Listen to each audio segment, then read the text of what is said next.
The Russian Ministry of Defense has said that the Pantsir S-1 short-range air defense systems have demonstrated 100% efficiency in the ongoing war in Ukraine.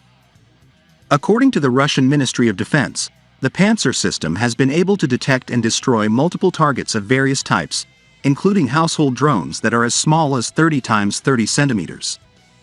The Pantsir detection systems allow operators to calculate both cruise and ballistic missiles, helicopters, aircraft or MLRS shells of the Soviet and Western type, as well as household drones 30 by 30 centimeters in size, which the Intelligence of the Armed Forces of Ukraine, AFU, often used for reconnaissance of the area, as well as kamikaze drones, the state-owned TASS news agency reported, citing the Russian Ministry of Defense. The Russian Ministry of Defense noted that the Pantsir, among other things, is equipped with a thermal imager that enables the anti-aircraft gunners to see whether a small plastic drone is armed with an explosive device. Russia's KBP Instrument Design Bureau began developing the Pantsir in 1989 to replace the Tu-K-22 Tunguska air defense system. Initially, the system was meant to defend against airfield attacks, missile silos, command posts, and communication arrays. However, after the collapse of the Soviet Union in 1991, the Pantsir was repurposed as a short-range defense for Russian ground forces. The finalized Pantsir design was inducted into the service in 2003. The Pantsir's fire control system, FCS, relies on a target acquisition radar and dual waveband tracking radar which operates in the UHF and EHF, ultra-high frequency and emergency high frequency, wavebands. The radar has a detection range of 32 to 36 kilometers and a tracking range of 24 to 28 kilometers for a target with a radar cross-section, RCS, of 2 square meters. The radar can track targets and the surface-to-air missile while in flight.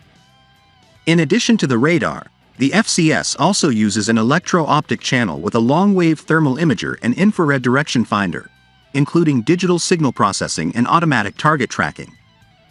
The two independent guidance channels, radar and electro-optic, enable the Pantsir S-1 to engage 2 targets simultaneously. 2 guidance channels also help to blunt the threat posed by enemy anti-radiation missiles like the US-supplied AGM-88 HARMs used by Ukrainian MiG-29s that are forcing the Russian air defense crews to switch off their radars. And, of course, their Russian air defense units forced to turn off the radars. Still, you must understand that they have many systems and multiple echelons. And, for example, in the case of the Pantsir, it also has an electro-optical station, so it's still a threat for us, a Ukrainian MiG-29 pilot said in an interview. The Pantsir S-1 system consists of 12 radio command-guided missiles, 2 rapid-firing 30mm Tu-A38 autocannons, and electro-optical and radar sensors.